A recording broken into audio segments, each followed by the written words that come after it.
அதாவது மக்களே, எதிர்பாராததை எதிர்பாருங்கள் அப்படின்னு சொல்லுவாங்க பிக் பாஸை பொறுத்தவரையிலையும். அதுதான் அதோடைய டேக்லைன் அப்படின்னே வந்து சொல்லலாம். ஸோ இன்றைக்கான எபிசோட் பார்க்கும்போதும் அப்படி தான் வந்து இருந்தது. எதிர்பாராததை எதிர்பாருங்கள் அப்படின்னு சொல்லி. ஏன்னா இன்றைக்கி பேசும் பொருளாக இருக்கக்கூடிய ஒரு விஷயமா என்னவா இருக்கும் அப்படின்னு சொல்லி எல்லாரும் யோசித்தாங்க அப்படின்னு பார்த்தீங்கன்னா, திவ்யா கணேஷோடைய பிரச்சனையை பற்றி பேசுவாங்க, சாண்ட்ராவுடைய பேனிக் அட்டாக்கை பற்றி பேசுவாங்க, அதுக்கப்புறம் விக்ரம் வந்து எப்படியெல்லாம் மேனிப்புலேட் பண்ணி ஒரு கேமை விளையாடினாரு அப்படிங்கிறத பற்றி பேசுவாங்க அப்படின்னு சொல்லி பார்த்தா, டோட்டல் ஆப்போசிட்டாக பேசிகிட்டு இருக்காப்புல. என்னையா இது, இப்படியெல்லாம் வந்து பேசிகிட்டு இருக்க, நாங்கள்லாம் வேறு மாதிரி ஒன்று நினச்சா நீங்கள் வேறு மாதிரி ஒன்று சொல்கிறீங்களே அப்படிங்கிற மாதிரி வந்து இருந்தது. இதை பார்க்கும்போது எப்படி இருந்துச்சு அப்படின்னு பார்த்தீங்கன்னா, யாருடைய பிரச்சனையும் எடுத்து யாருக்கோ முட்டு கொடுக்குற மாதிரி வந்துருந்தது. ஸோ விமர்சனங்கள் வரவேற்கப்படுகிறது அப்படின்னு சொல்லி விஜய் சேதுபதி தான் வந்து சொல்கிறாப்புல. அந்த விமர்சனத்தை கொஞ்சம் காது கொடுத்து கேட்டு, சரி ஓகே இந்த ஆங்கிள்லையும் கொஞ்சம் யோசித்து பார்க்கலாம் அப்படின்னு சொல்லி இந்த பிக் பாஸ் டீமோ இல்லை விஜய் சேதுபதி அவர்களோ யோசித்து பார்த்து அதுக்கு ஒரு ரிவ்யூ கொடுத்தாங்க அப்படின்னா நல்லாயிருக்கும் அப்படின்ற மாதிரி தான் நமக்கு வந்து தோணுது. ஸோ நீங்கள் என்ன நினைக்கிறீங்க அப்படிங்கிறத கமெண்ட்ஸில் வந்து பதிவு பண்ணுங்கள். பட் அதெல்லாம் தாண்டி இன்றைக்கான எபிசோடில் நம்ம கானா வினோத் வந்து அதிரடியாக ஒரு என்ட்ரி வந்து கொடுத்தாப்புல. ஸோ மரண மாதம் வந்துருந்தது. ஸோ அவருக்கு ஒரு எடிட்டிங் போட்டிருந்தாங்க, அதுவும் செம்மையாக வந்துருந்தது. ஸோ இந்த மாதிரி ஏகப்பட்ட இன்சிடெண்ட் வந்து இன்றைக்கான எபிசோடில் வந்து நடந்திருக்கு. அதெல்லாம் என்ன அப்படிங்கிறத பற்றி இந்த வீடியோவில் முழுசாக வந்து பார்க்கலாம். ஸோ இந்த வீடியோக்கு போகிறதுக்கு முன்னாடி நம்மளோட சேனலை சப்ஸ்கிரைப் பண்ணாங்க, சப்ஸ்கிரைப் பண்ணி வச்சுக்கோங்க. பக்கத்தில் ஒரு பெல் ஐக்கான் இருக்கும், அதையும் ப்ரெஸ் பண்ணி ஹாலில் போட்டுக்கோங்க. அப்போ தான் நாங்கள் அப்டேட் பண்ணுற ஒவ்வொரு வருஷம் உங்களுக்கு நோட்டிஃபிகேஷன் வந்து சேரும். அதுதாண்டி இந்த வீடியோவுக்கு குறைஞ்சபட்சம் ஒரு 1000 லைக்கெல்லாம் எதிர்பார்க்குறோம். ஸோ லைக்கை போடுங்க, வீடியோ பாருங்கள். வாங்க இந்த வீடியோக்கு வந்து போகலாம். விஜய் சேதுபதி வந்த உடனே சொல்லிட்டாப்ல. என்ன சொன்னார் அப்படின்னு பார்த்தீங்கன்னா, சிகப்பு பார்டரில் அவங்க நிற்பாங்க, எல்லோ பார்டரில் நாங்கள் நிற்போம். ஸோ வரும்போது அவங்க என்ன சொல்லிட்டு போனாங்க அப்படின்னு பார்த்தீங்கன்னா, நான் யார் அப்படிங்கிறத இந்த உலகத்துக்கு காட்டணும் அப்படின்னு சொல்லி தான் நான் நினைக்கிறேன் அப்படின்னு சொல்லிட்டு தான் எல்லாருமே வீட்டுக்குள்ளே வந்து போனாங்க. என்னுடைய ஆட்டத்தை பாருங்கள் அப்படின்னு மாதிரி வந்து சொல்லிட்டு போனாங்க. ஆனால் ஆட்டத்தை ஒழுங்காக ஆடாமல் வெளியே வந்துட்டாங்க. சரி, வெளியே வந்ததுக்கப்புறம் ரியலைஸ் பண்ணிட்டு அதுக்கப்புறம் உள்ளர வருவாங்க அப்படின்னு சொல்லி யோசித்தா, மறுபடியும் உள்ளர வந்து இவங்க பண்ணுற ஒரு வேலை இருக்குது பாருங்கள், ஐயோயோயோ அப்பா சுவாமி அப்படின்ற மாதிரி வந்து இருக்குது. நான் இவங்கெல்லாம் உள்ளர இருக்கும்போதே சொல்லியிருந்தோம், சுகர் கோட்டிங் போட்டு பேசாதீங்க, எதுவாக இருந்தாலும் நேருக்கு நேராக பேசுங்க, கருத்தை வந்து வெளிப்படுத்துங்க அப்படின்னு சொல்லி அப்போயெல்லாம் பண்ணாமல் வெளியே போயிட்டு வந்துட்டு அதுக்கப்புறம் இவங்க பண்ணுறாங்க பாருங்கள் ஒரு வேலை, அபாபாபாபாபா பார்க்க முடியல அப்படின்ற லெவலுக்கு வந்து பார்த்திங்கன்னா விஜய் சேதுபதி வந்து பேசிகிட்டு இருக்காப்புல. ஸோ அப்பயே தெரிஞ்சு போச்சு எக்ஸ் கண்டஸ்டண்ட்டுங்களை வச்சு செய்ய போகிறாரு அப்படின்னு சொல்லிட்டு. ஸோ அதனை தொடர்ந்து வந்து பார்த்திங்கன்னா வெள்ளிக்கிழமை நிகழ்வுகளை பார்த்துடலாம் அப்படின்னு சொல்லி சொல்கிறாப்புல. 2 நிகழ்வுகள் மட்டும்தான் வெள்ளிக்கிழமை வந்து நடந்திருக்கு. ஏன்னா மற்றவங்க எல்லா நேரங்களிலும் நல்லா உறக்கத்தில் வந்து இருந்திருக்காங்க. ஸோ அப்படி என்ன நிகழ்வுகள் நடந்துருச்சு அப்படின்னு பார்த்தீங்கன்னா, சாண்ட்ரா மற்றும் விக்ரம் அவர்கள் இவங்க 2 பேர் வந்து பேசிக்கிறாங்க. சாண்ட்ரா வந்து கேட்குறாங்க, என்னங்க டென்ஷனில் இருக்கீங்களா அப்படின்னு சொல்லி கேட்கும்போது அதுக்கு விக்ரம் வந்து சொல்கிறாங்க, இல்லை டென்ஷன்லாம் ஒன்றும் கிடையாது, இதெல்லாம் ஆஸ் யூஷுவல் தானே, நமக்கு தான் பழகி போச்சு, எப்போ பார்த்தாலும் என்ன பண்ணாலும் எதானா ஒன்று சொல்ல தான் போகிறானுங்க அப்படிங்கிற மாதிரி வந்து சொல்கிறாப்புல. கானா வினோத் வந்து பார்த்திங்க அப்படின்னா ஜட்ஜ் பண்ணிட்டாரு, நான் வந்து அவரை வந்து ஒரு மாதிரி இது பண்ணிட்டேன், உசுப்பேத்தி விட்டுட்டேன், அவங்க வந்து பணப்பட்டி எடுக்கிறதுக்கு நான் தான் காரணம் அப்படிங்கிற மாதிரி வந்து சொல்லிட்டு இருக்காங்க. ஸோ எது பண்ணாலும் என்னை வந்து ஜட்ஜ் பண்ணுறாங்க அப்படின்னா நான் என்ன தாங்க பண்ணுறது, எல்லாத்தையும் நான் வந்து குறை சொல்லுவேன், எல்லாத்தையும் ரிவ்யூ பண்ணுவேன் அப்படின்னா நான் என்ன தான் பண்ணுறது அப்படின்ற லெவலுக்கு நம்மளுடைய விக்ரம் வந்து சொல்லிட்டு இருக்காப்புல. அப்புறம் ஒரு வாய்ப்பு வந்து கிடச்சிது, நல்ல வேலை அப்சரா வந்து ஒரு எக்ஸ்ப்ளனேஷன் வந்து கேட்டாங்க, அவங்கக்கிட்ட நான் எக்ஸ்ப்ளனேஷன் வந்து கொடுத்துட்டேன். ஸோ இதுக்கு இதுதான் காரணம், இதனால தான் அவர் மணி பாக்ஸ் வந்து எடுத்தார், எனக்கும் அதுக்கும் சம்மந்தம் இல்லை அப்படிங்கிற மாதிரி நான் சொல்லிட்டேன் அப்படிங்கிற மாதிரி வந்து சொல்கிறாங்க. அதுக்கு நம்ம சாண்ட்ரா அவர்கள் வந்து என்ன சொல்கிறாங்க அப்படின்னா, எப்பா சாமி நல்ல வேலை அந்த இன்சிடெண்ட்டில் நான் இல்லை, ஒரு வேளை நான் இருந்ததுன்னு வச்சுக்கோயேன் மொத்த பேரும் சேர்ந்து என் தலையில் வந்து ஏறி இருப்பாங்க அப்படிங்கிற மாதிரி வந்து சொல்லியிருக்காங்க. ஸோ இப்படி சொன்னபோதே வந்து தெரிஞ்சு போச்சு, சாண்ட்ராக்கா நீங்கள் நல்ல வேலை அந்த இடத்துல இல்லாமல் இருந்ததே நல்லதாக போச்சு அப்படின்ற மாதிரி தான் வந்து இருந்தது. அட்லீஸ்ட் குறைஞ்சபட்சம் ஒரு 18 லட்சமாக எடுத்துகிட்டு போயிட்டு இருந்தாப்புல நம்மளுடைய கானா வினோத் அவர்கள். அதுக்கப்புறம் இன்றைக்கான எபிசோடில் ஒரு மிகப்பெரிய காமெடி வந்து நடந்தது. அந்த காமெடி என்ன அப்படின்னு பார்த்தீங்கன்னா, வாட்டர்மெலன் ஸ்டார் நல்லா குறக்க விட்டு தூங்குறாரு பாருங்க, ஐயோ பக்கம் எல்லாம் சிரிக்கிறாங்க, பக்கம் எல்லாம் ஒரு மாதிரி பண்ணுறாங்க. அப்போ கூட வந்து பார்த்திங்கன்னா மனுஷன் ஆழ்ந்த உறக்கத்துக்கே போயிட்டாருன்னா பார்த்துக்கோங்க. சொல்லப்போனால் சொர்க்கத்தில் வந்து இருக்கிற மாதிரி வந்துருந்தது. ஆனால் ப்ராங்க் பண்ணுறேன், காமெடி பண்ணுறேன் அப்படின்னு சொல்லி ஒரு விஷயத்தை வந்து பண்ணாங்க. பார்க்க செம்ம சிரிப்பாக தான் வந்துருந்தது. பட் எத்திக்கலாக அது பார்க்கும்போது செம்ம ராங்காக வந்துருந்தது. ஏடா நல்லா மனுஷன் குறட்டு விட்டு தூங்கிட்டு இருக்கான், அந்த ஆளை போய் டெத் ஆகிட்டாரு, ஃப்ரீசர் பாக்ஸில் போடலாமா, அப்படி பண்ணுறீங்களே இப்படி பண்ணுறீங்களே அப்படின்னு சொல்லி நம்ம வெளுத்து விட்ருக்கலாம். பட் இருந்தாலும் ஓகே, அந்த கான்செப்ட் ஓகே தான், சிரிக்கிற மாதிரி வந்துருந்தது. ஸோ அதனால் அவனுக்கு தப்பிச்சிட்டானுங்க. அதுக்கப்புறம் ஒவ்வொரு ஹவுஸ்மேட்ஸ் கிட்டேயும் நீங்கள் வெளியே போயினதுக்கப்புறம் என்னத்தை ஃபீல் பண்ணீங்க, என்னத்தை உணர்ந்தீங்க அப்படின்னு சொல்லி சொல்லுங்கள் அப்படின்னு சொல்லும்போது பிரவீன்ராஜ் வந்து சொல்கிறாப்புல, அண்ணே செம்ம வார்ம் வெல்கமிங்காக வந்துருதுண்ணே, படத்தெல்லாம் வந்து நடிச்சிட்ருக்கேண்ணே, செம்மையாக வந்து போயிட்டுருக்கேண்ணே அப்படின்ற மாதிரி பிரவீன்ராஜ் சொல்கிறாப்புல. கெமி அவர்கள் வந்து என்ன சொல்கிறாங்க அப்படின்னா, ஆமாம் சார், எனக்கும் வெப் சீரிஸ் எல்லாம் வந்து போயிட்டுருக்கு. படத்தில் வந்து கமிட் ஆகிட்டேன். ஏன்னா நான் இந்த வீட்டுக்குள்ளே இருந்ததுக்கப்புறம் சரி இங்கேருந்து போய் நம்ம என்ன பண்ண போகிறோம் அப்படின்னு சொல்லி யோசிச்சுட்டு இருந்தேன். ஆனால் போய் கால் எடுத்து வச்ச உடனே வந்து பார்த்திங்கன்னா சான்ஸாக வந்து குவியுது அப்படிங்கிற மாதிரி வந்து சொன்னாங்க. ஸோ அதுக்கப்புறம் வந்து பார்த்திங்க அப்படின்னா நம்மளுடைய வியானா, சார் எனக்கெல்லாம் எதுவும் ஆஃபர்லாம் வரல சார், இருந்தாலும் நான் இந்த ஒரு விஷயத்தை மட்டும் நான் கோ த்ரூ பண்ணிகிட்டு இருந்தேன். ஸோ நான் அமைதியாக இருந்தேன், வீட்டுக்குள்ளேயே வந்துருந்தேன், நான் வேறு எதுவுமே ஸ்டெப் எடுக்கல, ஃப்யூச்சரை பற்றி நான் பெருசாக வந்து யோசிக்கல, இதை முடிச்சுட்டு பார்த்துக்கலாம் அப்படின்னு சொல்லி இருந்துட்டேன் அப்படிங்கிற மாதிரி அவர் வந்து சொல்லிட்டு இருக்காங்க. ஸோ அதுக்கப்புறம் வாட்டர்மெலன் ஸ்டார், ஐயோ தற்பெருமை தர்பூசணி ஸ்டாரே அப்படிங்கிற மாதிரி இருந்திருந்தது. ஏன்னா வெளியே போன உடனே சார் எல்லாரும் கொண்டாடுறாங்க சார் அப்படின்ற மாதிரி வந்து சொன்னாப்புல, ஐயோ தர்பூசணி ஸ்டார் போதும் சார் அப்படிங்கிற மாதிரி இருந்திருந்தது. ஆனால் அதுக்கு அவரே வந்து பார்த்திங்க அப்படின்னா பதிலடி கொடுத்துட்டாப்புல. அதாவது எல்லா ஸ்டாரும் உங்ககிட்ட வந்து பேசுகிறாங்க, அவங்களா வந்து செல்ஃபி எடுக்கணும்னு நினைக்கிறாங்க, அவங்களா வந்து உங்ககிட்ட பேசணும் சார் உங்களோட ஆக்டிங் சூப்பராக இருக்குது அப்படின்னு சொல்லி சொல்ல வரீங்க, அப்படி தானுங்க சொல்லிட்டு இருக்கீங்க அப்படின்னு சொன்னேன். சார் நான் எப்போ சார் சொன்னேன் அப்படின்னு சொல்லி சொல்கிறாப்புல. ஏப்பா நான் ஒரு வேளை தப்பாக சொல்லிட்டேன்னா, இல்லை அந்த வீடியோ எல்லோரும் பார்த்தீங்களா மக்களே அப்படின்னு சொல்லி ஆடியன்ஸை கேட்கணும், பார்த்தோம் அப்படின்ற மாதிரி வந்து இவர் வந்து சொல்லிட்டு இருக்காப்புல. பயங்கர கைத்தட்டல், பயங்கர காமெடி. ஸோ ஒட்டுமொத்தமாக வாட்டர்மெலனும் போட்டு பொலன்னு பொழந்தெடுத்தாருன்னு வச்சுக்கோங்களேன் அந்த இடத்துல, ஓகேவா. ஏன்னா அவர் ரீசெண்ட் டைமில் வந்து சிம்பு கிட்ட வந்து போயிட்டு ஃபோட்டோ எடுத்திருப்பாப்புல. அப்போ வந்து பார்த்திங்க அப்படின்னா, சார் நான் வாட்டர்மெலன் ஸ்டார் சார், உங்களை எனக்கு ரொம்ப பிடிக்கும் சார் அப்படின்ற மாதிரி சொல்லியிருப்பாப்புல. அவர் வந்து கண்டிருக்கவே மாட்டார். ஆனால் இவர் வந்து பார்த்திங்கன்னா சிம்பு சாரே என்கிட்ட பேசினாப்புல அப்படின்ற மாதிரி ஒரு புரடா விட்டுருப்பாப்புல, ஓகேவா. அதுக்கு வந்து பார்த்திங்கன்னா பதிலடி வந்து கிடச்சிருச்சு. ஸோ அதுக்கப்புறம் வந்து பார்த்திங்க அப்படின்னா கானா வினோத் உள்ளர வந்து என்ட்ரி வந்து கொடுக்குறாப்புல. ஸோ தரமான ஒரு என்ட்ரியாக வந்து இருந்தது. செம்ம அரங்கம் அதிரும் அளவுக்கு வந்து பார்த்திங்கன்னா கைத்தட்டலோடு வந்து பார்த்திங்கன்னா வெல்கம் பண்ணியிருந்தாங்க. செம்ம சூப்பராக வந்து இருந்தது. ஸோ அதில் வந்து பார்த்திங்க அப்படின்னா ரொம்ப அழகாக சொல்லிட்டாப்புல. நம்ம என்னென்னமோ வந்து யோசிச்சு வச்சுருந்தோம், நான் அது சிம்பிளிஃபை வந்து பண்ணி நான் சொல்கிறேன். என்னென்னமோ நம்ம யோசிச்சு வச்சுருந்தோம், கானா வினோத் வந்து எடுத்துருக்கக்கூடாது, 50 லட்ச ரூபாய் விட்டுட்டார், டைட்டிலே அவருக்கு தான் வந்து போயிருக்கோம், அப்படி இப்படின்னு என்னென்னமோ நம்ம வந்து பேசியிருக்கோம். மக்களும் வந்து பேசியிருக்காங்க, ரிவ்யூவர்ஸும் அதை தான் வந்து பேசியிருக்காங்க, நானும் அதை தான் வந்து பேசியிருந்தேன். ஆர்ட்ஃபெல்ட்டாக வந்து ஃபீல் பண்ணாங்க. ரொம்ப நிறைய பேர் அழுதுருக்காங்க. அது நம்மளுடைய சேனல்லே வந்து பார்த்திங்கன்னா கமெண்ட்ஸ்லாம் வந்து தெரிவிச்சிருக்காங்க, ஓகேவா.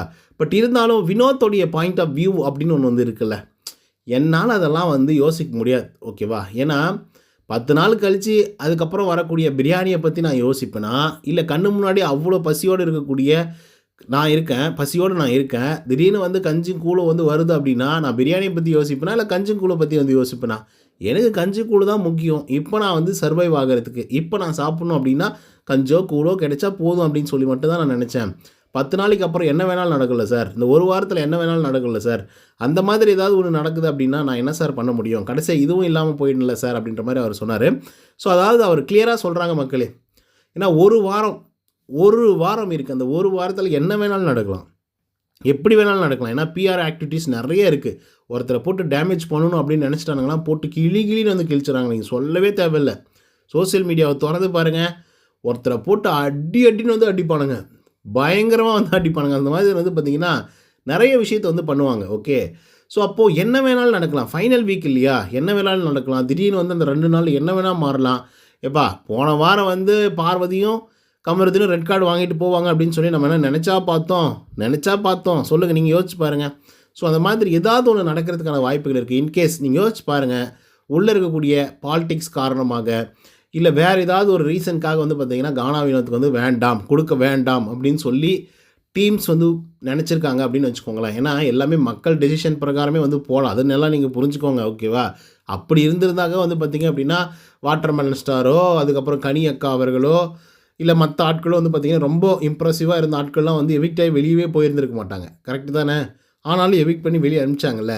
ஸோ அந்த மாதிரி நிறைய விஷயங்கள் வந்து மக்களால் மட்டுமே நடந்துருச்சு அப்படின்ற மாதிரி வந்து ஒரு பிரம்பத்தை வந்து பார்த்திங்கன்னா எனக்கு விஜய் சேதுபதி ஒரு எக்ஸ்ப்ளனேஷனை வந்து கொடுத்தாப்புல பிரவீன் ராஜை வச்சு, ஓகேவா. ஆனாலும் அதை நம்மளால் ஒத்துக்க முடியாது.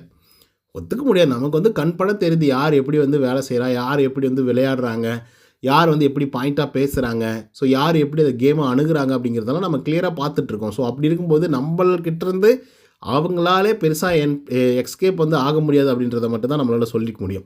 So come back to the Vinod topic அப்படின்னு வந்து சொல்லலாம். ஸோ அவர் வந்து கிளியராக சொல்லிட்டார், மக்களே எனக்கு கிடைக்கக்கூடிய பிரியாணியை பற்றி எனக்கு கவலை கிடையாது, ஆனால் என் கண்ணு முன்னாடி கஞ்சும் கூழும் வந்து இருக்குது, நான் அதை வச்சு உயிர் வாழணும்னு நினைக்கிறேன் அப்படின்ற மாதிரி வந்து சொல்லிட்டாப்புல. ஸோ அவர் எடுத்த டெசிஷன் கரெக்டு தான், ஓகேவா. ஒரு வாரம் இருக்குது, என்ன வேணாலும் நடக்கலாம் அப்படின்ற முடிவுக்கு வந்து வந்துட்டாப்புல. ஸோ இந்த பணத்தை வச்சு பொண்ணுடைய படிப்பை வந்து நான் பார்த்தீங்கன்னா பார்த்துப்பேன் அப்படின்னு சொல்கிறாப்புல. என்னோடய பையனுடைய லைஃப்பை வந்து நான் அமைச்சு கொடுத்துருவேன் அப்படின்ற மாதிரி வந்து சொல்கிறாப்புல. தெரியல 18 லட்சத்தில் வந்து இத்தனை விஷயங்களையும் பண்ண முடியுமா அப்படின்னு கேட்டிங்கன்னா எனக்கு தெரியல. பட் எண்ட் ஆஃப் தி டே அவர் வந்து யோசிக்கிறாரு, அவர் பண்ணிட முடியும்னு நினைக்கிறாரு. ஸோ இது மட்டுமே அவருக்கு வந்து வரப்போகிறதில்ல, ஓகேவா? இன்னும் சேலரி வந்து வரப்போகுது, அதுக்கு அடுத்தடுத்த படங்கள் வந்து கமிட் ஆகலாம், பாட்டுக்கள் வந்து பாடுறதுக்கான கமிட்மெண்ட் வந்து போகலாம், இல்லை லிரிக்ஸை வந்து எழுதுறதுக்கான கமிட்மெண்ட் வந்து போகலாம். ஸோ அந்த மாதிரி நிறைய விஷயங்கள் வந்து இருக்குது, ஓகேவா? ஸோ அதெல்லாம் ரொம்ப சூப்பராக வந்து இருந்தது. ஓகே, அதுக்கப்புறம் வந்து பார்த்திங்க அப்படின்னா நான் தான் 2 நாளாக வந்து ரொம்ப யோசித்து முடிவு பண்ணி அதுக்கப்புறம் தான் நான் பணப்பொட்டியை வந்து எடுத்தேன். யாரும் என்னைய வந்து வற்புறுத்தி இல்லை வந்து என்னை வந்து பிரெயின் வாஷ்லாம் பண்ணிலாம் எடுக்க வைக்கல அப்படிங்கிறத வந்து பார்த்திங்க அப்படின்னா சொல்லிட்டாப்புல. ஸோ அதனால் ஒரு மிகப்பெரிய ஒரு விஷயம் வந்து தெரிஞ்சிருச்சு. என்ன அப்படின்னா அரோராவை போட்டு பொழந்தாங்க இல்லையா? ஸோ அப்படி யாரும் வந்து என்னை பிரெயின் வாஷ் பண்ணல அப்படின்றத வினோத் அவர்களே வந்து சொல்லிட்டாங்க. ஸோ அதுக்கப்புறம் விஜேஎஸ் வந்து பார்த்திங்கன்னா உங்களோட டைமிங் ரொம்ப பிடிக்கும். ஸோ அதுக்கப்புறம் வந்து பார்த்திங்கன்னா சுச்சுவேஷனுக்கு ஏற்ற மாதிரி நீங்கள் ஒரு விஷயத்தை வந்து பண்ணுவீங்க. ஒரு சுச்சுவேஷன் ரொம்ப ஸ்ட்ராங்காக போயிட்டுருக்கும், ரொம்ப ஹார்டனாக வந்து போயிட்டுருக்கும், இல்லை சீரியஸாக வந்து போயிட்டுருக்கும். ஸோ அந்த நேரத்தில் நீங்கள் ஒரு கவுண்டரை போட்டு வந்து பார்த்திங்கன்னா டோட்டலாக வந்து அந்த அட்மாஸ்பியரே வந்து மாற்றிடுவீங்க. ஸோ இந்த மாதிரி வந்து பார்த்திங்க அப்படின்னா பதட்டத்தை மட்டும் படாதீங்க அப்படிங்கிற மாதிரி வந்து சொல்லி அனுப்பிச்சாப்புல. அது நல்லா இருந்தது. அதுக்கப்புறம் பயண வீடியோ வந்து போட்டாங்க. பயண வீடியோ மாசாக வந்து இருந்தது அப்படின்னு வந்து சொல்லலாம். எனக்கு ஒரே ஒரு மிஸ்ஸிங் மட்டும்தான், ஓகேங்களா? அந்த மிஸ்ஸிங் என்ன அப்படின்னு பார்த்திங்கன்னா திவாகர் அவர்களும் நம்மளுடைய வினோத் அவர்களும் ஒரு நாள் இரவு ஒரு 2:30 மணி வரைக்கும் வந்து பார்த்திங்க அப்படின்னா 2 பேரும் பேசிகிட்டு இருப்பாங்க. திடீர்னு வந்து ஒரு சைலன்ஸ் வந்து இருக்கும். ஒரு 1 மினிட் வந்து பார்த்திங்கன்னா 2 பேரும் மாறி மாறி வந்து பார்த்துக்கிட்டே வந்து இருந்திருப்பாங்க. ஸோ அந்த ஒரு விஷயத்தை மட்டும் நான் மிஸ் பண்ணேன் அந்த வீடியோவில். ஸோ அது பயங்கர நான்லாம் விழுந்து விழுந்து சிரிச்சிருக்கேன். 1.5 நாள் வந்து பார்த்திங்கன்னா விழுந்து விழுந்து சிரிச்சிருக்கேன்.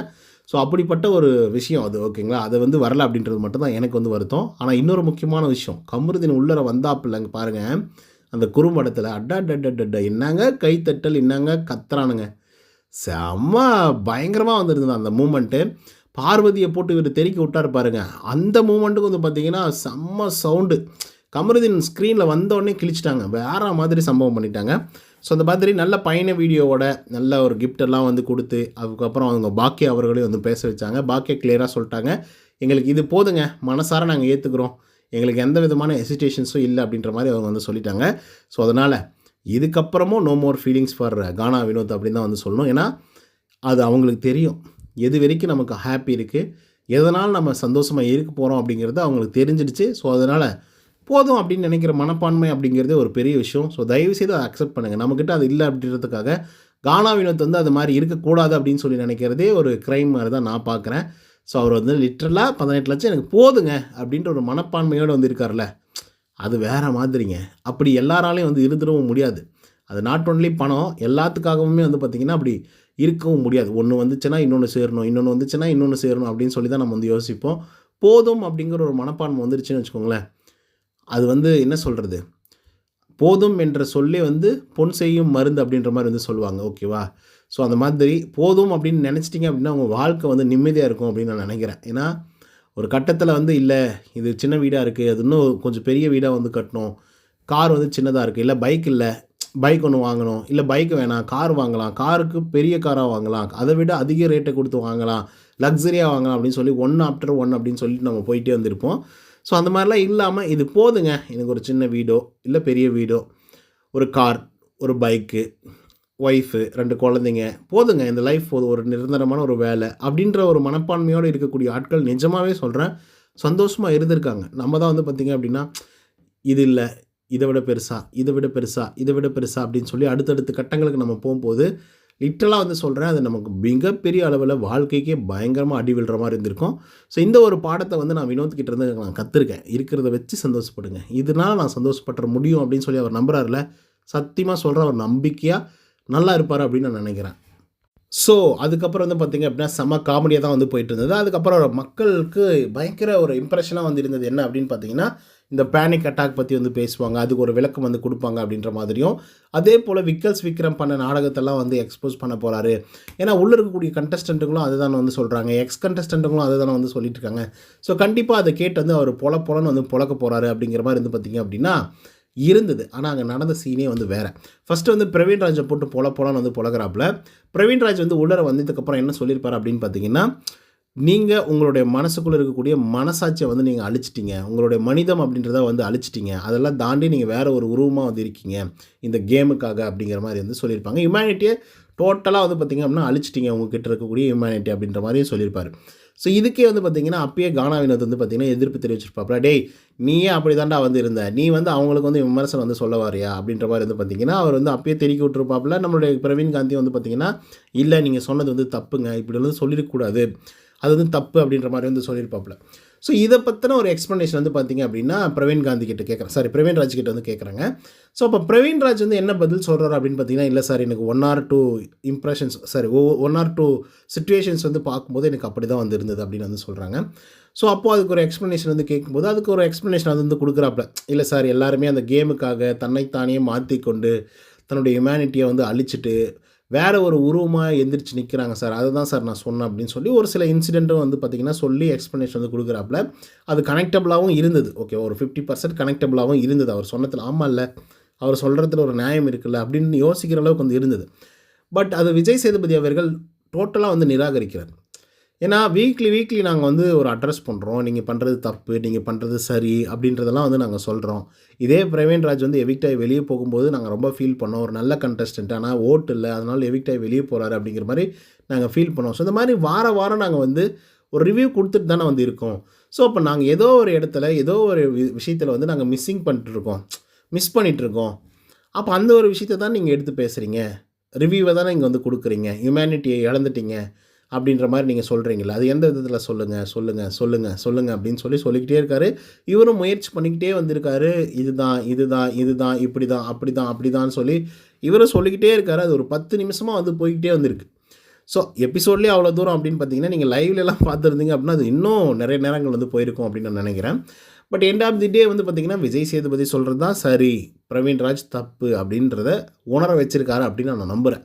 ஏன்னா பிரவீன் ராஜ் வந்து பார்த்திங்கன்னா லிட்டரலாக அதுக்கப்புறம் என்ன சொல்லிட்டார் அப்படின்னா, மேபி நான் வார்த்தை பிரயோகங்களை வந்து நான் தப்பாக யூஸ் பண்ணியிருந்துருக்கலாம், வார்த்தைகளை தப்பாக நான் வந்து சொல்லியிருந்திருக்கலாம், ஒரு 2-3 இன்சிடெண்ட்டை வந்து மேட்ச் பண்ணி நான் வந்து சொல்லிட்டேன், குறிப்பாக அந்த கார் இன்சிடெண்ட் அப்படின்னு வந்து சொல்லியிருப்பாப்புல.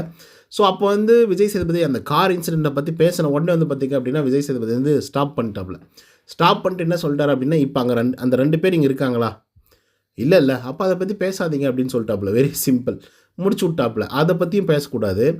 ஸோ அப்போ அந்த விஷயத்தை வந்து பேசும்போது வந்து பார்த்திங்கன்னா பாரு இருந்தால் என்ன, கமருதீன் இல்லைன்னா என்ன ஆனால் நியாயம் தானே, மக்கள் பார்த்துக்கிட்டு தானே வந்துருக்காங்க. டெய்லி வந்து 24/7 பார்க்குறாங்க, எபிசோட் வந்து பார்க்குறாங்க, அதெல்லாம் தாண்டி ரிவ்யூஸ் வந்து பார்க்குறாங்க, எத்தனையோ விஷயங்கள் வந்து அவங்க பார்த்துட்ருக்காங்க, கோத்ரூ பண்ணுறாங்க, எல்லாத்தையும் பார்த்துட்டு தான் வந்திருக்காங்க. ஸோ அப்படி இருக்கும்போது அந்த இடத்துல பாரு கமருதீன் இருக்க வேண்டிய அவசியம் இல்லை. பட் இருந்தாலும் what is the point of view on, அதுதானே அந்த பாயிண்ட் ஆஃப் வியூ வந்து பார்த்திங்க அப்படின்னா சொல்லப்பட்டிருக்கும்ல, அது வந்து நம்ம ரொம்ப முக்கியம் இல்லை. பிரவீனுடைய பாயிண்ட் ஆஃப் வியூ என்ன அப்படின்றத காமிச்சிருந்தாங்க அப்படின்னா, சொல்லியிருந்தாங்க அப்படின்னா மேபி அது ஒரு ஐ ஓப்பனிங்காக வந்து இருந்திருக்குமோ அப்படின்ற மாதிரி இருந்திருக்கு. அதுக்கடுத்து வந்து பார்த்திங்க அப்படின்னா லிட்ரலாக வந்து பிரவீன் ராஜ் வந்து ஒத்துக்கிட்டாப்புல, ஓகே சார் நாங்கள் பண்ணது தப்பு தான், நீங்கள் வந்து அட்ரஸ் பண்ணுறீங்க எல்லாம், எனக்கு அது பார்க்கும்போது எனக்கு அப்படி இருந்தது, ஸோ மேபி நான் மாற்றிக்கிறேன் அப்படின்ற மாதிரி வந்து சொல்லிட்டாங்க. ஸோ அப்போது விஜய் சேதுபதி சொல்லிட்டாப்புல, ஏப்பா எல்லாத்துக்கும் நாங்கள் ரிவ்யூ பண்ணுறோம், யாரும் இங்கே ஸ்பெஷல் பர்சன்ஸ் எல்லாம் வந்து கிடையாது, கரெக்டு தானே, ஹியூமனிட்டியோடு இல்லை அப்படின்னு சொல்கிறதெல்லாம் தப்பு, எதுவுமே பண்ணாமல் இத்தனை நாட்கள் கடந்து வந்திருப்பாங்க, இந்த வீட்டுக்குள்ளே இருப்பாங்க அப்படின்றது ரொம்ப நிஜமா, அது இல்லைல்ல. ஏன்னா ஒவ்வொரு நாளும் கடக்கிறது அப்படிங்கிறது எவ்வளோ பெரிய விஷயம். 90 நாள், 95 நாள், 97 நாள், 100 நாள் வரைக்கும் இவங்க வீட்டுக்குள்ளே இருக்காங்க அப்படின்னா எத்தனையோ விஷயங்களை அவங்க பண்ணிட்டு தான் வந்திருக்காங்க. மக்களும் அதை பார்த்துட்ருக்காங்க. இன்கேஸ் அது தப்பாக இருக்கும் பொழுது மக்கள் வந்து வெளியே அனுப்பிச்சிருப்பாங்க அப்படிங்கிற மாதிரி இவர் வந்து பார்த்திங்கன்னா நிறைய எக்ஸ்ப்ளனேஷன் வந்து கொடுத்துறாப்புல.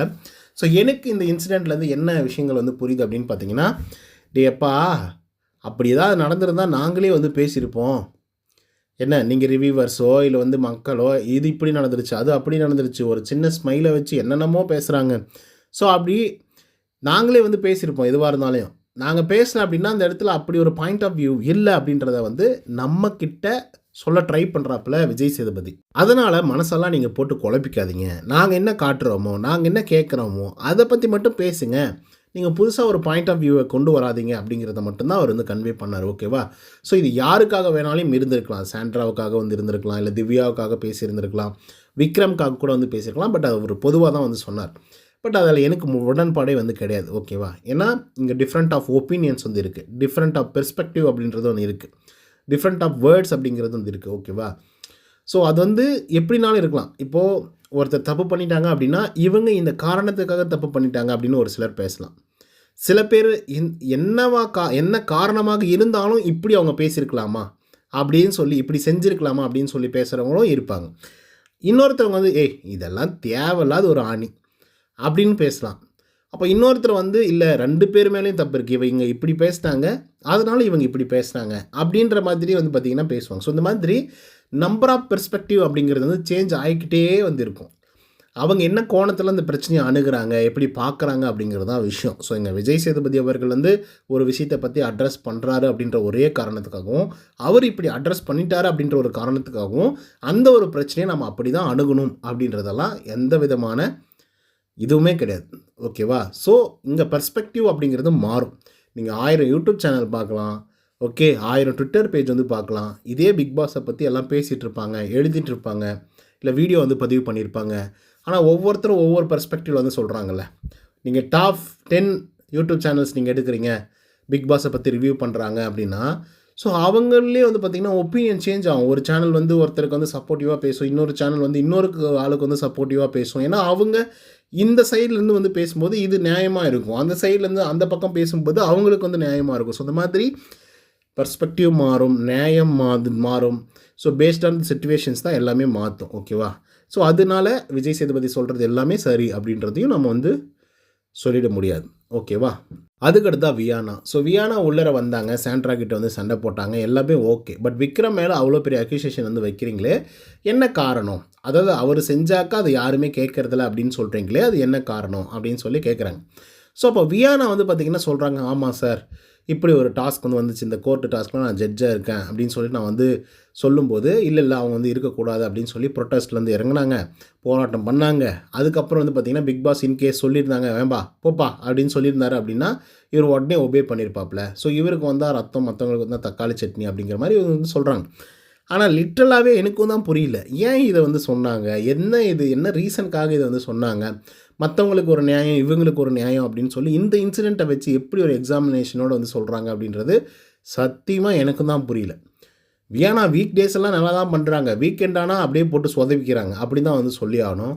ஸோ அது வந்து அவங்க என்ன நினச்சிட்டாங்க அப்படின்னா, நம்மளை பற்றி எதுவும் பெருசாக கேள்வி கேட்க மாட்டாங்க, ஸோ அதனால் நம்ம எதுவுமே பெருசாக வந்து ப்ரிப்பேர் பண்ணிவிட்டு நம்ம போக வேண்டிய அவசியம் இல்லை, ஏன்னா இது செலிப்ரேஷன் வீக் தானே அப்படின்ற மாதிரி வந்து யோசிக்க ஆரம்பிச்சிட்டாங்க. இப்போ விஜய் சேதுபதி பக்கம் என்னவா இருக்குது அப்படின்னு பார்த்தீங்கன்னா, பிக் பாஸ் ஷோவை பற்றின ஒரு தாட் ப்ராசஸ் அவங்களுக்கும் என்னவா இருக்குது அப்படின்னு பார்த்தீங்கன்னா, வெரி சிம்பிள். இப்போ நீங்கள் சொல்கிறீங்க அவருக்கு ஒரு நியாயம், மற்றவங்களுக்கு ஒரு நியாயம் அப்படின்னு சொல்கிறீங்க, அப்போது யாருமே வந்து விக்ரமை கேட்கவே இல்லையா? இதே இன்சிடெண்ட்காகவோ இல்லை மற்ற இன்சிடெண்ட்காகவோ விக்ரம் அவர்கள் தப்பு பண்ணும்போது யாருமே கேட்காம விட்டுட்டாங்களா அப்படின்றத அவர் வந்து ரொம்ப ஆழமாக பதிவு பண்ணுறாப்புல. அப்போ எல்லாருமே கேட்டிருக்காங்கல்ல, ஏன் திவ்யா வந்து கிளின்னு வந்து கிழிச்சாங்களே கேட்டு, எப்ஜே கிளின்னு வந்து கிளிக்கலையா? ஸோ எல்லோரும் தான் கேட்டிருக்காங்க. தப்பு அப்படின்னு சொல்லி நடக்கும்போது அவருக்காக நாங்கள் ஸ்டாண்ட் பண்ண கிடையாது, தப்பு அப்படின்னு நடக்கும்போது நான் கேட்டிருக்கேன், எங்களுக்கு எல்லாருமே ஒரே கண்டஸ்டன்ட் தான், எங்களை பற்றி நீங்கள் விமர்சனம் பண்ணுறீங்க அப்படின்றதுக்காக வந்து நான் வந்து மனசுக்குள்ளே ஒன்று வச்சுக்கிட்டு நாங்கள்லாம் பண்ணல. இதே வியானா தப்பு பண்ணும்போது தப்பு பண்ணீங்கன்னு சொல்லலையா? இதே வியானா நல்லா பேசும்போது சூப்பராக பேசுகிறீங்க, நல்லா பேசுகிறீங்கன்னு சொல்லலையா? இதுக்கே வந்து வெளியில் எத்தனையோ பேர் கட்டுரை எழுதிட்டா அடுத்ததாக வியானா அவர்களுக்கு சான்ஸ் கொடுக்கறதுக்காக தான் இப்படிலாம் வந்து பண்ணுறாரு, சொம்பு தூக்குறாரு அப்படின்ற லெவலுக்கு வந்து பேசிகிட்டு இருக்கான். ஸோ எங்களுக்கு நாங்கள் அப்படிக்கு ஒரு கண்ணோட்டத்தில் பார்க்கவே கிடையாது. நீ எல்லாம் எவிக்டாகி வெளியே போகும்போது நானே வந்து யோசிச்சிருக்கேன், ஐயோ கடைசி 2 வாரம் இந்த பொண்ணு வந்து சரியாக வந்து இது பண்ணலையே, பர்ஃபார்மன்ஸ் வந்து பண்ணலையே, ஐயோ இந்த பொண்ணு வெளியே போதே அப்படின்னு சொல்லி நான் ஃபீல் பண்ணியிருக்கேன். சரி அட்லீஸ்ட் வீட்டுக்கு போனதுக்கு அப்புறமாவது வந்து நீ ரியலைஸ் பண்ணிவிட்டு வெளியே வருவேன், சரி திரும்பி பிக் பாஸ் வீட்டுக்குள்ளே வருவ அப்படின்னு சொல்லி யோசிச்சா, நீ அதை பற்றி தான் ரியலைஸ் பண்ணிட்டு வருவ அப்படின்னு சொல்லி யோசிச்சா, நீ வேறு ஏதோ ஒரு விஷயத்தை வந்து கோத்ரூ பண்ணிட்டு வந்திருக்க. நீ எந்த இடத்துல இதை வந்து பார்த்த, எப்படி நீ பார்த்த, ரிவ்யூஸ் பார்த்தியா, எபிசோடு ஃபுல்லாக பார்த்தியா அப்படின்னு கேட்கும்போது வியானாவுக்கு என்ன பதில் சொல்கிறதுனே தெரியல. அண்ட் வியானா என்ன சொல்கிறாங்க அப்படிங்கிறதும் புரியல, லிட்டரலாக புரியல. ஆனால் உண்மையாகவே விக்ரம் மேலே ஒரு விஷயம் இருக்குது. விக்ரம் நிறைய பேரை மேனிப்புலேட் பண்ணியிருக்காப்புல, அது தெரியாத அளவுக்கு வந்து பார்த்திங்கன்னா மைக்ரோ மேனிப்புலேஷன்ஸ் வந்து நடந்திருக்கு, அதில் எந்த விதமான மாற்றுக்கிறதுமே இல்லை. இதுவே வியானா இடத்துல நான் இருந்திருந்தேன்னா அதை கண்டிப்பாக வந்து சொல்லியிருப்பேன். பட் வியானாவால் அதை சொல்ல முடியல. மேலோட்டமாக ஒரு ஷோவை பார்த்துட்டு ரிவ்யூஸ் வந்து பார்த்துட்டு அப்படின்னு பார்த்திங்கன்னா இவங்க உள்ளர போய் ஒரு மாதிரி ஒரு விஷயத்தை வந்து பண்ணிட்டாங்க. தப்பு கிடையாது, ஆனால் அதுக்கு ஸ்ட்ராங்கான, அதே தான் விஜய் சேதுபதி வந்து கேட்குறாப்புல, அதுக்கான ஸ்ட்ராங்கான ஒரு எவிடன்ஸை வந்து சொல்லுங்கன்றாங்க, அதுக்கு ஸ்ட்ராங்கான ஒரு காரணத்தை சொல்லுங்கன்றாங்க. நீங்கள் சொல்லக்கூடிய காரணங்கள் பொசுக்குன்னு வந்து போகுது, லிட்டரலாக கரெக்டாக இருக்கிற காரணங்களை சொல்லுங்கள், நாங்கள் ஏற்றுக்கிறோம் அப்படின்ற மாதிரி வந்து சொல்கிறாங்க. ஸோ அப்போ வந்து பார்த்திங்க அப்படின்னா வியானா வந்து குழம்பி போயிட்டாங்க. அதுக்கப்புறம் சரி அவங்கக்கிட்ட சொல்லுங்கள் அப்படின்ற மாதிரி வந்து மற்ற ஆட்கள்கிட்ட சொல்கிறாங்க. ஸோ அப்போயும் வந்து பார்த்திங்கன்னா இவங்களுக்கு வந்து புரியல. சரி ஓகே வியானா விட்டுருங்க அப்படின்னு சொல்லி அவர் கிளம்பி போயிட்டாப்புல, இன்னொரு தகவலோட சந்திக்கிறான்ட்டுன்னு சொல்லிட்டு. ஸோ அதுக்கப்புறம் வந்து பார்த்திங்கன்னா ரம்யா வந்து பார்த்திங்கன்னா லிட்டரலாக வந்து விக்ரம் கிட்ட சொல்கிறாங்க, இல்லைடா எனக்கு வந்து இப்படி ஒரு பெர்ஸ்பெக்டிவ் இருக்குது அப்படின்றத என்கிட்டலாம் வந்து சொல்லியிருக்கா. அது நான் வந்து கேட்கும்போது எனக்கே வந்து ஆமாம் கரெக்ட் இல்லை அப்படின்னு வந்து யோசித்து தோணுச்சு. ஆனால் இப்போ அதை வந்து எக்ஸ்ப்ளனேஷன் வந்து கொடுக்கறதுக்கு ரொம்ப திணறா அப்படின்ற மாதிரி வந்து சொல்லியிருப்பாங்க. ஸோ லிட்ரலாக வந்து விக்ரம் மேலே அப்படி ஒரு அக்யூசேஷன் வந்து இருக்குது. அவங்க மைக்ரோ மேனிப்புலேஷன்ஸ் வந்து பண்ணிட்டு தான் வந்திருக்காங்க. அதே போல் மற்றவங்களுக்கு வந்து வந்தால் ரத்தம், இவருக்கு வந்தால் தக்காளி சட்னி, மற்றவங்களுக்கு வந்தால் ரத்தமா தக்காளி சட்னி, இவருக்கு வந்தால் ரத்தம் அப்படின்ற லெவலுக்கு வந்து பார்த்திங்க அப்படின்னா சொல்லிகிட்டு இருக்கிறதெல்லாம் வழக்கம் தான். அதில் எந்த விதமான மாற்று கருத்துமே இல்லை. அதுக்கு 1000 இன்சிடெண்ட் வந்து சொல்லலாம். பட் இவங்க சொன்னது ஏற்புடையதாக இல்லை. ஸோ அதனால் வேஸ்ட்டு தான். ஓகே மக்களே, இன்றைக்கி நடந்த எபிசோடை பற்றின டீட்டெயில்ஸாக வந்து பார்த்துட்டோம் அப்படின்னு நான் நினைக்கிறேன். ஸோ இந்த வீடியோ உங்களுக்கு வந்து பிடிச்சிருந்தால் லைக் அண்ட் சப்ஸ்கிரைப் பண்ண மறந்துடாதீங்க. இன்னொரு தகவல் சந்தினா. Until then bye from Uday. நன்றி, வணக்கம்.